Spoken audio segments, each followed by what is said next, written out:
Cher ami internet, na pesi vino vote bisika bozali bozabon en direct ya Fairmont HD ya Dembo we momo sama ndefu azalaka moko babi kolala olamuka tolamuka kala makambo communauté congolaise ila mkakala makambo mokili ila mkakala makambo lelo na libo makambo ya sika tobiga mikolo tona masolo ya stade tona masolo ba concert tona masolo ba meilleur chanteur tona masolo ba qui leadership ya organigramme numéro 1 numéro 2 numéro 3 numéro 10 donc masolo vraiment non solo ngonga morote non solo ngona Mongongo Elengi. Mongongo Elengi, vraiment de 6 à 100 tout. Ça fait déjà un moment où il y a quelqu'un qui chasse à Zongi, tout sur la naïe, tout Yambaye, à Zoki Makimanga, mais le vraiment n'a a bloqué, ma bloc Kadena. Donc bloc Kadena. Nasima caméra, na zabo na Edo Flash, na Diengungu, on a pu s'emboter Bissika Bazali. Donc, c'est sur la même langage na caméraman, na Edo Flash. Fungolanga vraiment pour na Yamba. Vienangai, notre musicien Mongongo Elengi de 6 à 100 tout. On a pu déjà Bambote. Un plateau. Bonsoir.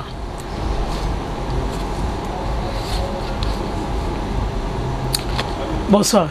Bonsoir Dembo. Bonne santé. Ouais, ça va très bien dans le monde. Ce qui veut ngai qui ngai. Non, habité. Talaka yo ebikaka ba monde makambo belé. Bisoto za ba je suis chanteur, yo mo producteur. Yomo Fusabo et donc Ebele, Mme Ebele. C'est un production, Yomo producteur. Oui, dans sa production. Si on a produit moi là. Ngai. Tu veux comme toi produire? On a produit, on a Kendek na côté studio, à Sali Baboulou nae. Bientôt pe nazo produire, na produire moi na biso Shulai. Donc nazo ça single moko donc bon total non structure on est aux mais aux arabes basé na Shulai sur na za simana po yo da ramto président ou président Gabon président Braza ah mais oui mon faut ko sota beta pour anati nga simana ba basé belé on maître Braza et maître on peut ça mbote na maître Vincent Gomez on peut ça mbote na Jean-Claude Gakoso na opesa mbote na Didas Pembe do basé belé yoga ba liste na opesa mbote na Gilbert Mouyika l'homme qu'il fallait Canada dans ce Kuba boy ouais danger Gilbert Mouyika yemta simba ma solo donc PDG poste na kin voilà niveau ya Congo surtout na niveau Braza Vincent Gomez Jean-Claude Gakoso basé belé Parce que ça qui va sauter bonne ni na sala promotion album mais Vincent Gomez appelle à coup de fil rien na bon non tu as un contact. OK, merci beaucoup balandino surtout ya Fairmont HD donc on a mutasika vraiment na chaîne biso ya YouTube na TikTok ko hésiter vraiment au s'abonner parce que l'émission elengi le roi Mongongo elengi donc l'émission elengi ezara tellement ebeli ndenge mona na utukolo ba intro na ngai ba meilleur chanteur ba stade ba plein bah, numéro 1, bah, numéro 2, numéro 3. Donc, bah, actualité, c'est bimara kara. Le roi, il y a voix mon boy, les héritages. Les héritages, mais autres, il faut, on a parmi le patrimoine, il faut battre l'argent à Congo, tu sais, c'est ton monier boy, à Rossel la biso boy, c'est ton monier boy, c'est la biso boy. Tout le monde a un stade. Donc, on a un stade, en plein, il y a un stade. Banda carrière musicale, en plein, il y a un stade. Rolo, il y a un stade. Non mais bon, stade na habité ils ont un extraordinaire. Ils ont extraité parce qu'ils ont un espace mon boys. Ba clôturer, ba pèse les a 80 000 personnes. Bon, net nga na mona gravité parce que nga na beti na Pépé Calais. Oui. To sali ba voyage pour ka Calais moko ba bilo musu ba image ezate.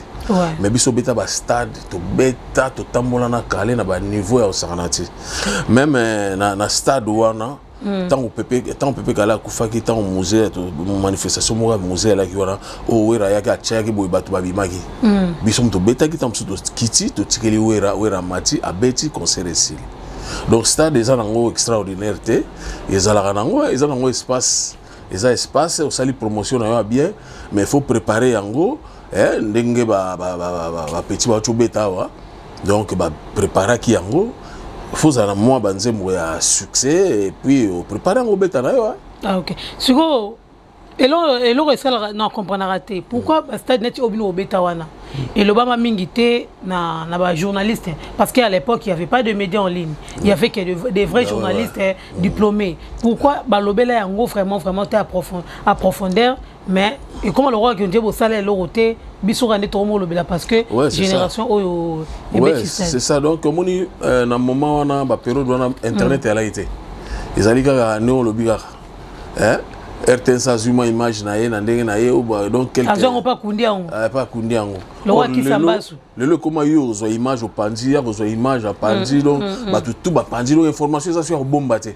or na époque na biso to beta na ba to ko beta na Tanzanie liboso kofim ta betaka a beti na Tanzanie même producteur wana ayeko zo biso na Kisasa kutu prix oyo disons montant oyo Kofi asengaki producteur wana elekaki ya biso mais biso toye kobeta plein oyo tosala ezaki impossible donc poto koma na sali koma mobulu donc eza pena donc Tanzanie mobimba ba ye concert wana poto koma na sali ya mobulu vous comprenez donc tobeta ba sali ya danger na Pepe Kale après Pepe Kale tobeta stade wana on empire ba kuba Pepe Kale akufi to beta donc biso to beta ki après wera eko mata et puis ngam na ki président na bi que no biso to mata fa wera pour sinoter pour aliro wera nango so beti na sima et au risque pe bo beti soutenir na lobaki ba vie na ba Doris ba ni ba oh non boni oza motema moto to ngabite vie biso to beta liboso to beti tant to sisi ka ba wera eko mata tant wera sisi a chebo donc biso stade on to beta ki pe plein à danger. Donc stade ezali bo préparer ngo omoni le ramp to beta ki wana poni ni Pepe Kale toto album ya cocktail. Ah OK. Ezali na moto ya danse. La promotion à cocktail. Ah ya omoni bazwa ki to beta ki na stade. Donc stade yana on so préparer ngo kaka so ma solo eza evandi na ngo beta na petit héritier sina ki ngo wasi wa uta senya ngo. To c'est la spectacle. Zana ya wasi comme omona na ndeni. Non mais bon, a obeta il faut répondre. T'as la caméra, il faut répondre. T'as des sous-ça. C'est quoi? On va Toki Waza toneli. Non. On vient avec Mikolo, on va Toki Waza. Olina Lobanin. On a ébiqué à Tchelibayana. Tozela. Moi, je suis pas là pour dire que Simba. Non. Hein? Non, hasard, tu sais, mais a signé. A beta ba Olympia wat. Olympia là qui va. Tu ébiqué les rona mena ba wera moto ba nini mais. On va se quoi a beta ba Olympia. Alors. Qu'est-ce qui empêche les lopes à bêta stade? Topé ça y est, chance naïe. L'essentiel à Betty à côté de la histoire et à stade. Excusez-moi, la Maloba. Préparation, il y a stade des martyrs, il y a Félix Oisé quoi. Mais ils appellent na deux pas il y a des musiciens naïe. Place on a vraiment pour na yémo en tant que leader, muninga na chanteur au rôle baleni. Bon, en tout cas, ça moi regret parce que on y ba jeune on a bazaki quand même force. Baza image ya culture pays oui. Baba chanteur net il va Petio Seven Play wana c'est un très bon chanteur. Et baba Petio mususu wana nani comment il s'appelle ba Jesaya ki ba o mususu nani comme Kimingai. Il fallait bazala quand même pour ba chaye poids. Parce que ça il kambo ya poids. Vous comprenez mais bon sikoyo tant que ya za mobali ayebi lo nyako sala. Mais ça les mama mobilité. Ayebi non mais surtout bi mobali parce que andi ba ke na bango. Donc ayebi lo nini ya préparer. Et on doit vite la table surprise monsieur aux appels au camp pour ba manger zali hein. Faire le moi faire ça total bien même ngana na kuzu na ba pena non na doute que faire ko ça piaka ou bien ko zo batu mais netité mais il nous a surpris faire un petit play en danger donc c'est normal total wazé quoi ngana ko encourager wazé quoi et mon amai allez-y foncez beta kota na histoire marketing ka ebele ba o ba koya so ba ozala o 12000 so ba ozala 10000 o ka ba oya wana ba osepela c'est la musique toujours on a des sous à centre ouais mon gars ouais alobi des sous à centre toujours des interprétations des interprétations mais au ça là ba featuring té pourquoi c'est bazar plus na interprétation non bazar bien na ba interprétation té. Premier album dans la salle à Paris, à Wabatubayebi 01 dans la salle on a 2005 et moi en 2005. La salle album dans 01.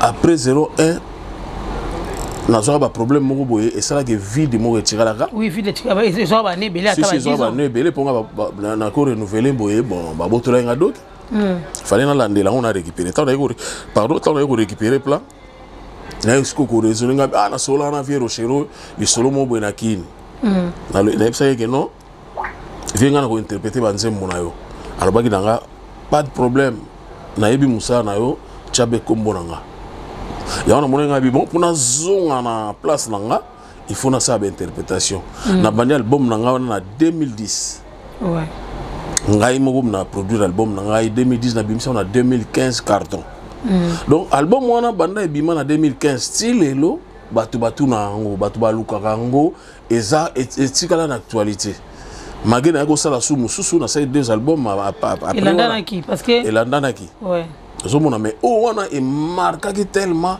na la musaki batu basatandaki te donc tilelo ezali yango ezali ti ote mais na yako bimsa ba arobase ba mama bonheur ebima na mona ngo ba cha ngona ba mission ebele donc mama bonheur ali batu ba kota na internet ba limba revivre sous ba mama bonheur des sous assalto mama bonheur ba omona ngo ba nzembo na embeli didas pembe eza na cha na internet nzembo msuna embeli master ngai nani Freddy Mputu ya tapis rouge pour concert autobeta yé mutaza asimi masolo wana concert o ya le 15 concert autobeta hommage à Bimi Ombale oui donc yenda simbi yende oui to ozana na tapis rouge pas ya Freddy Mputu Freddy mutazui masolo ango donc autobeta wana na tapis rouge hommage à Bimi Ombale na lengi lenga donc batuba ya ebele baya to rendre hommage na ba doyen wana ngai soki na sali yango na profiter na loba parce que moni ba batomité mama be basi ba banyo kota ba komi ko benga muso alobi nini ko yazo abeta Bimi Ombale c'est Zaiko est-ce que ya beta na Zaiko mais eloko papa motema mabe eloko yo zo papa motema mabe papa motema mabe to kochona TikTok papa motema mabe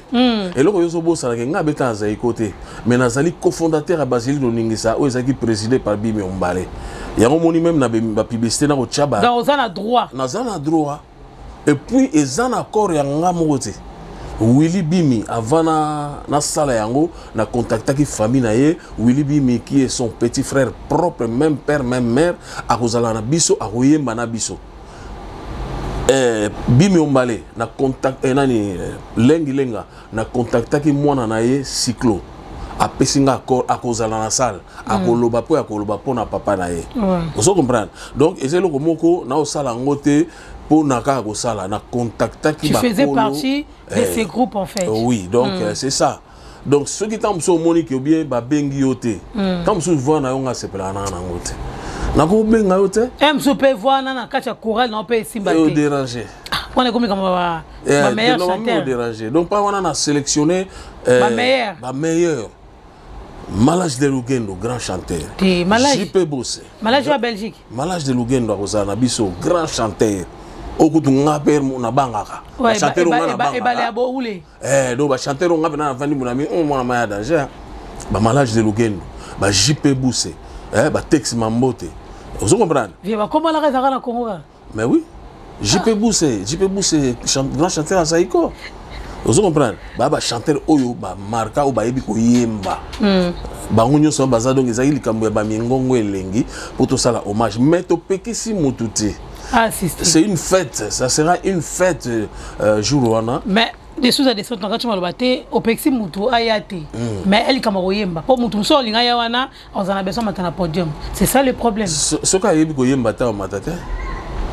Pour eza wana yo moko soko yebi d'abord so yo moko yebi ga ko yemba no eza na soka bandeno yate donc tous on a besoin ya ba bon chanteur pour tout se pelisa ba toujours wana ba yo ka pena répertoire ya Bimi Ombale ba yo ka répertoire ya lengi lenga na bosanité sinon na ko ya ko bosana au moni que tu invité ba chanteur lokola ba petit nabiso Déplique Pomba Déplique Pomba tu invité parce que c'est un bon tu invité petit nabiso Déplique Et puis le chanteur depuis que nani wata uchochi kana di comment petit na comment nani Oliveira na bengaki pe petona ça passe c'est un très bon chanteur aussi. Donc les a faites jour les a faites ba oyo bakoya ka musala. De sous asanto nga bana na ke ba Freddy pour na futa droit d'entrée. Donc na futa droit d'entrée na sombara. Donc ils ont lancé les promotions. Ils ont lancé les promotions. Donc, dès ça, place au moins, excusez-moi, parce que nous avons reçu la Freddy pour tout promotion, tant commenter. Parce qu'à mon avis, tout ce qui se passe là-bas, moi je viens, je paye. Attends, comment tu as au mélanine. Mais Bossolo là. Ah? Bossolo là. Mais au moins, l'image est belle, Freddy pour toi, mon ara. Adresse tout à zone à Paris. L'image à mon internet. Attends à 5 heures. Mais l'homme c'est là. Au moins, Freddy, na web ça le lo, hein. Au moins, Freddy, c'est un bon. Aza pour la mastaté. Au Freddy a mis ça dans le kala. Mais c'est un bon. Freddy so solo li na yé. C'est tout solo na deni. Au moins, il y a l'eau na TV. Il y a réalisé. C'est là. Au moins, il y a l'eau na TV. Et au moins, il y a l'eau na TV. Ah, et l'eau na mon on deni. Vous comprenez na sala kia. Au contact obi ah. Bon si vous ngai na yo na o mema yo nga montre que tu pas. Te ma image on de contacter. Alors toi avancé donc na moni obi ke au sali sélection ma meilleur chanteur. Bon excusez biso na ba blog auto salama ah oui Paola Lopez Musani Angwana donc voilà. Likambuya ba meilleur chanteur au sélectionné ba malade bazana kati ba bina filé au classé bina filé parmi le meilleur déplique parmi le meilleur chanteur. Donc phénomène de circuler dans la génération oyo. Numéro 1, Oraki Maloba, Orasona Lobaki. Numéro 1, numéro 2, numéro 3. Il y a plein, il y a Nini. Il y a le stade de martyr et Zéloroté. Tout le monde est stade de martyr et Zéloroté. Mais ce que phénomène, il y a meilleur chanteur. Meilleur chanteur basé Belé. Meilleur chanteur basé Belé. N'a pas eu sa mouvement place sur la meilleur chanteur que y a le colo à battre. Mais bon chanteur. Il y en a lobby même meilleur chanteur, bon chanteur. Baza est belé. Baza est belé. Il y a des jeunes belés, bazo y a danger. Mais Ibrator ba yemba danger, mais tu n'as pas yemba bien. Ibrator surtout tangi faire fali community moi moi mikolo ya ba. Mikolo te faut tanga ba on tra ba on ba na yemba kito.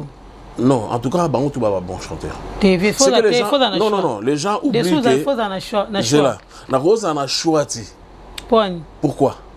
Faire un ténoriste, fallait à sa première voix ou sa deuxième voix. Donc, si tu as fait un likolo, tu faire likolo, fallait à zone danser. Donc, et ça, les camoutés qui ont comparé bango. Voilà, côté fallait pour l'andéona, moi la yoloté. Batu mingi ba yebite nga ko kontra buzo ba batu te kenal ba oya leki batu na bien bon la coste pardon zena si ça peut place là au moins Ferré c'est un très bon chanteur surtout très bon chanteur vous comprenez pour la classe ba très bien c'est qu'on joue parmi les 5 premiers pour bien faire à kokota na kati nove mais oui c'est un très bon chanteur Fali c'est un très bon chanteur aussi vous comprenez parce que Batumsu ba yebi ko comparer les kambangote ba mona netika ke non ba chanteur faut zaka ténoriste no a danger ti lelo so to kotina tout le baga tanga bon tout le banga na ke na Batumsu ti moi je suis parmi les grands chanteurs congolais bien sûr mais Madilo le ngana wemba wemba ndemo ti ngaba capacité msuna nango Madilo na ngote Madilo na voix ba na voix mais sikoyo na websa yo kota na feti so ba change mo Madilo o longola mais Madilo tikala longola njembo lote vous comprenez so koti na feti ta ba chaka penge de o batu donc azana voix na ye a marqué a imposa ils ont Fali c'est un très bon chanteur o ezaki tango pena enze moné bandi voix wana tambo ki en beauté les pourquoi bolo ya faut chanter non Ferré c'est un bon chanteur, comme Fali aussi c'est un bon chanteur, ainsi de suite. Comme le rôle de Fabrice de Souza. Ah, Fabrice, fils à papa. Ils ont pas noté qu'à moi, mais preuve ali. Si sur internet, au bêti Fabrice de Souza. Si, voilà, moi, on a un meilleur chanteur. Un grand chanteur aussi. Le va chanter basé belé, tout le battre comme moi à l'équipe. Non. On a eu chance à marquer ça secret na ye a marqué ba mususu peut tant mususu bon après ou bien bon on ne sait pas. Mais aux belana Didier Lacoste c'était ouais Didier Lacoste moi quand on a petit nanga Dallas non mais Didier Lacoste il est parmi les chanteurs à Congo au Bamarka mais meilleur tu hein au Bamarka bon donc le meilleur tu mais c'est un bon chanteur. Oui. C'est un bon chanteur. Ce qu'on a compris pourquoi Dallas est fou la Didier Lacoste c'était. Là est-ce que vous avez une réponse au service ou pas pour tout sauter. Bon ça total bien Dallas oui. Même attendant Dallas mais c'est pas dit que concert na ka bana yolo bayara. Tom sou na mona na pe bana yolo ngote ne bat bakansa. Yes, tom sou na mona ngote. Na mona redona ke no bana yolo ngo debu yolo so ina ba misa nga Dallas. Mais mona redino idno pe mona yolo. Tom sou bayaka comme pe bayaka na bangote. Donc Didier Lacoste c'est un bon chanteur. Bana yolo ba simanaye, Congo eza simanaye, asa na ka musala ya bien. Parce que ça on li comme musala. Pour faire le ton sa stade wana ezaki te bana ngeringere. Fallait attendre ça qui stade wana ezaki te bana bandala. 24 communes. Ah donc tout ça comme musala ngo pona quartier na binoté to commune na binoté tout ça boulot pona bato mususu. Ngana zo ke beta na Zambie bientôt. Ba Zambia na ba yolote. Ozo comprendre. Partout na tambola eza ba ko bana yolo ba supportanga te mais bana yolo ba simananga poso lo bi mabe nange pa bana yolo mettre bijoublia au télémela yo ba Séraphin ba au télémela ba Sisika ba au télémela bana Dallas ka nyonso mona tanga ba kuma na ngoya te Raoul au télémela mabe. Donc c'est ça. Ah ok. Ce qu'on pour avoir meilleur chanteur, comment nous les Congolais on peut repérer au hasard bon chanteur, au hasard très bon chanteur, au hasard meilleur chanteur? Parce que tout le monde a regardé sous Dieu mon roboé, c'est Pélicio, attends Moutaimba qui on m'a bien au monde a regardé hasard bon chanteur. Mais comment on peut repérer un bon chanteur? Bon, na obanda boy, omoni il y a ba chanteur msoaza na épée chanteur moga mayuya, mais à sali pe aventure na emo boy pe mona. On va bateka. C'est qui est ça? T'es gars, à ça la deux vocales, eh do, à ça la vocale, moi on dit mi balai, na maison mère, elle a poto aliment. Non mais y a un autre but hein, moutunion so à ça la bambisho pour qualité. Bah tu y a mingi ya wana poto, même maintenant la génération là tout ça est belé. Bah mi ça va aller mais bisonio so zo kokate, bah monsieur belé ba kokate. Ozomona, y a un autre but comme bota ba jalousie. Ngalo kwa nazo forcer parce que nazo pona ko garder combo na yo ndenge musique yango esengaka il faut offenser il faut vraiment persévérance ezala moi je le fais vous comprenez batu mingi mona ba ko ka souti allez ba communauté mamabe or non sala ce que simbité bandela ngapela sala ba banzo muso simbate vous comprenez mais on n'a pas kangi faut croiser ma bogote ne tiko na bimisa kimbiolongo.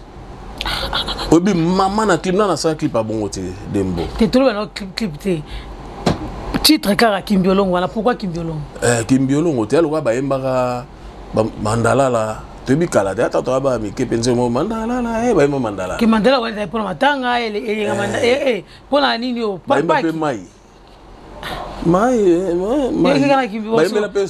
embeli Kimbiolongo na contexte. Parce qu'on a embeli Kimbiolongo ils inspiration ila nga. Ezan zete musisa mo bo batu ba no baliara mingi. Ba no baliara mingi et puis combo nango pena na baso to tabi na banzete nyonso ya mokilo. Ba no baliara mingi yango pena za succès koleka. Alors eyelinga na yembango na yembi Kimbiolongo na rappeler bato mais bato musuba ka zaneti so ba yoki nze mwana ba yoka netika ke ba côté mo bo netika Kimbiolongo so ndete mais absolument vocalement pour ça la plaisir vraiment na Alino de Nazareth et pour ça la plaisir na Alpha Ngungu babi grand frère propre ya Dien Ngungu ba motema bisika bazali moi vocal wa mukie kaka ya Kimbiolongo pour ça la bien Kimbiolongo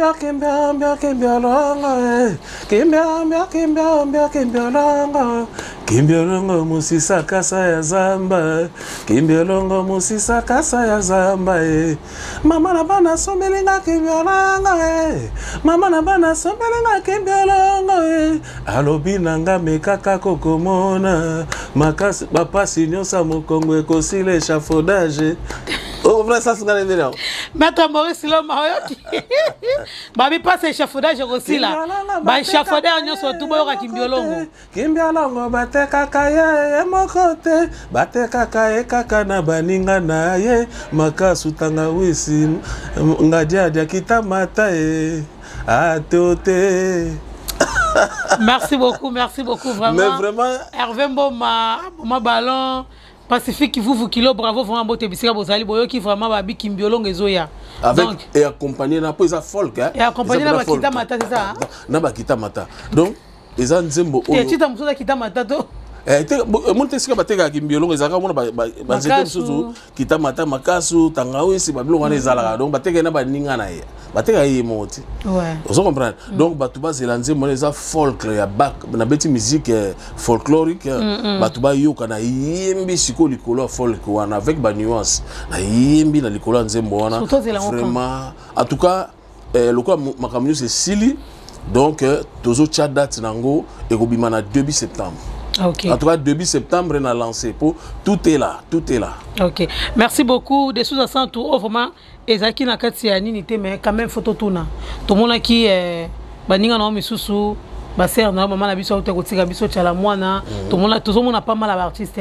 Bazo kufa. Et aux hommes, on a boyo azana mbongo. Mais de par na bango zo zalara pauvreté, il faut bakunda na tinsani.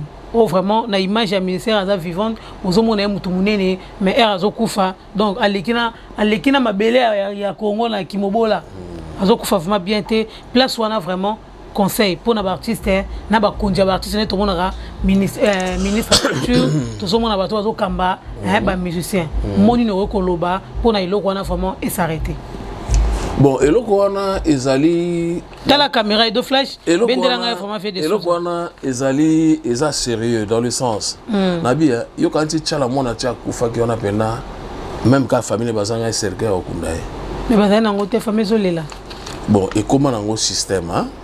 Et comment système ce qu'artiste a kufi Fumbongo et bimana kesi à l'état. Oui, c'est normal. Donc, on beta matolo n'est pas koufi, batumso mo beta matolo. Donc, c'est normal parce que neti ba mama chala ne ba kufa kera baza quand même ba artiste ba sali pena musala na ninga osaranate.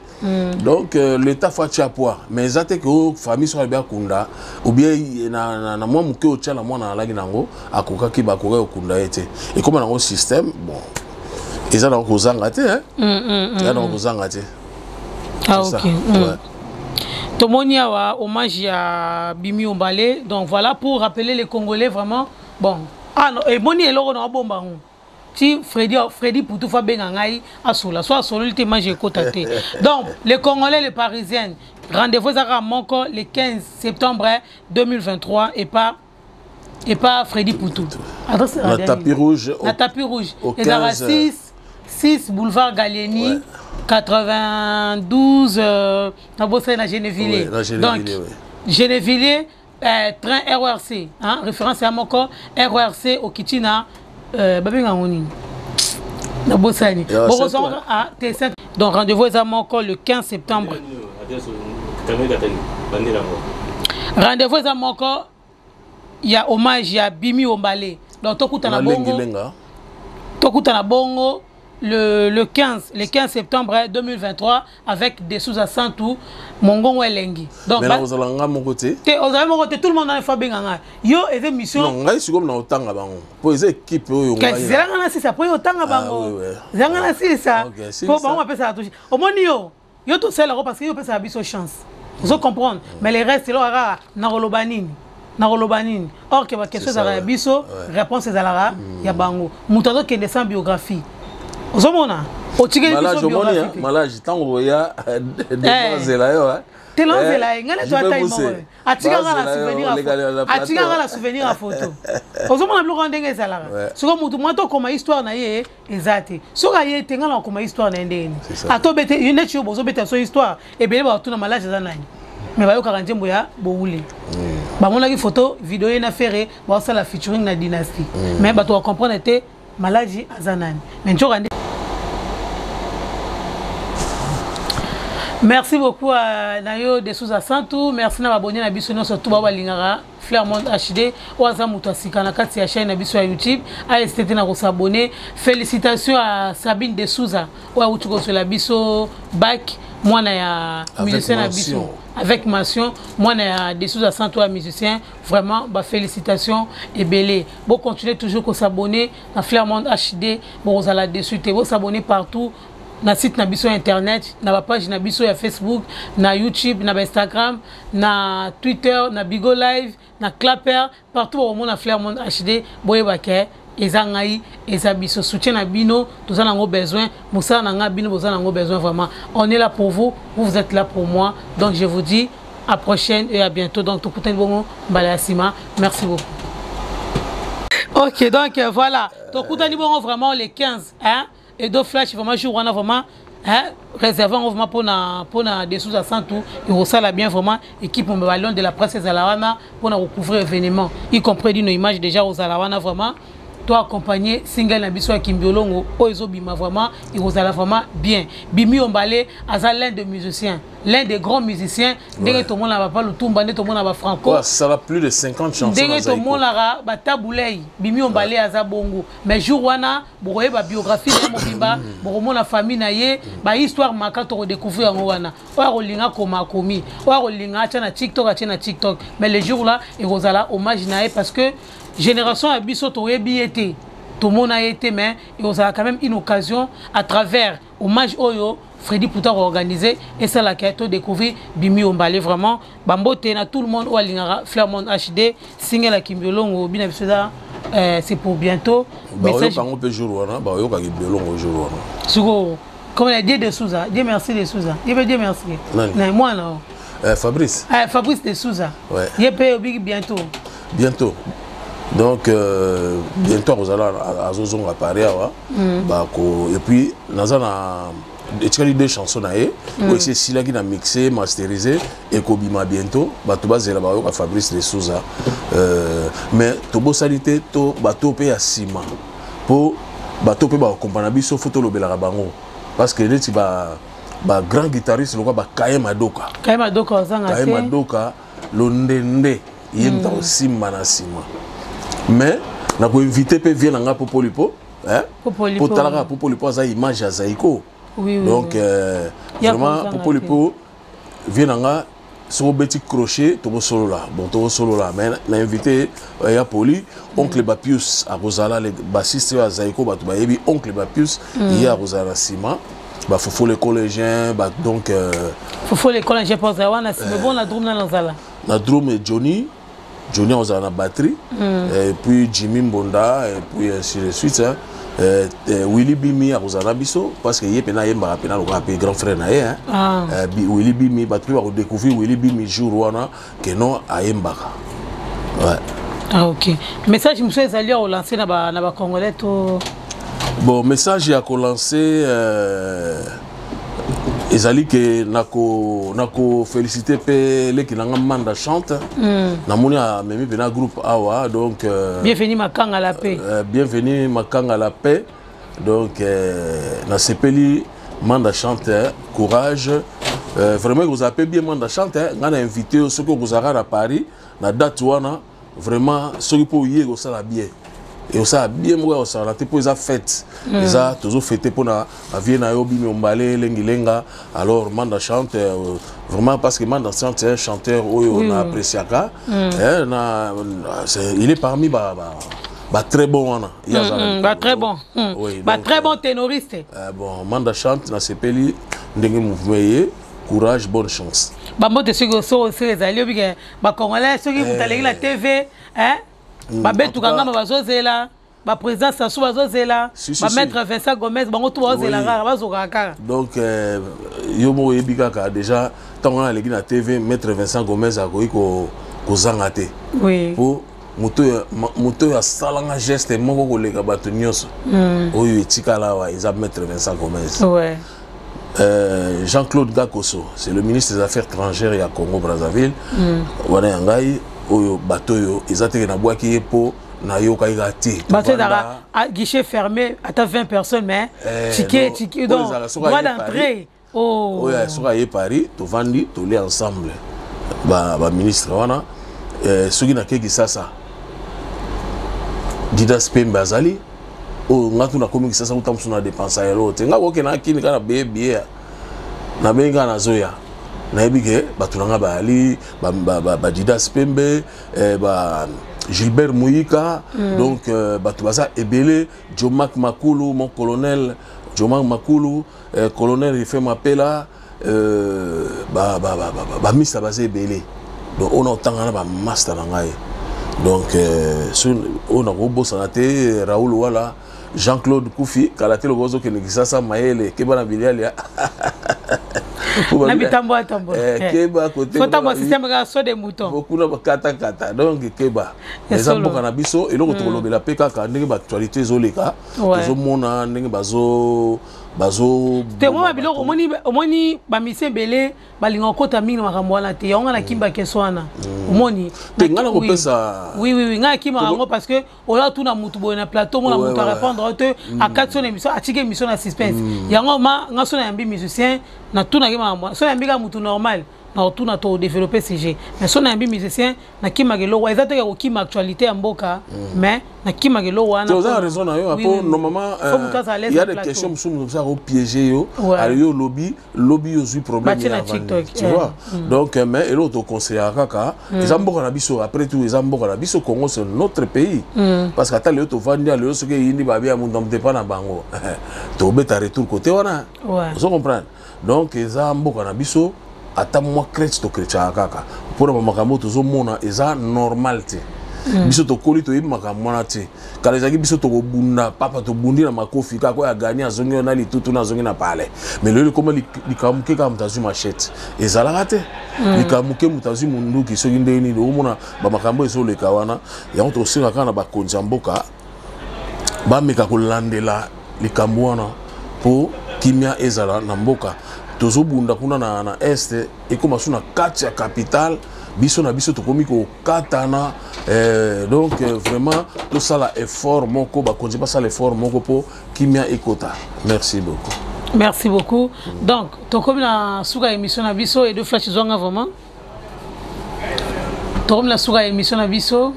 Bon, on a surtout à si canal va s'abonner à Flairmont HDT, va s'abonner. Merci à de sous à Santou parce que on sera toujours présent là pour na biso, surtout pour la live, on sera toujours présent. Merci à Edino Image, merci à Edo Flash pour la réalisation, merci à Diengungu pour la réalisation. Bambote na mon fils chéri Alpha Ngungu. Voilà Diengungu. Pour la réalisation Diengungu. Alpha Ngungu, donc voilà. Merci à mon fils chéri Edvika Bongodjogo latéral, maman Langa, maman Jo Sabine, à ma grande sœur chérie Eliane Ochudi, Motema Fernando Zangadakuna et sans oublier Pacifique vous Kilo Bravo, Babi Hervé Mboma, Boma Ballon, on est toujours ensemble, le même moral. Na baboni Langa. Ça encouragement à moi Sabine de Souza Otigo bac avec mention. Ah Sabine de Souza, ma fille, y'en a bien ma fille, n'en a bien Nathalie, on a Simba Lisango. Donc on va demander boye. Je suis ta tante. Donc des grandes félicitations. Babizou et Belé, vraiment félicitations à toi là où tu es.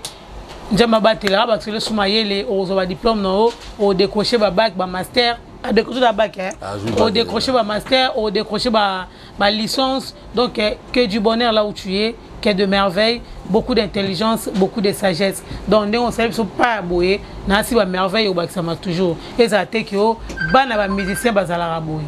Non, oh vraiment c'est le biso espoir malamu et qui vraiment je t'encourage beaucoup. Des sous-anani Sabine des sous-anani doya maman langa doya maman langa de maman langa maman Sabine des sous maman Sabine. Donc voilà, je te dis vraiment bisous belé. Merci beaucoup et de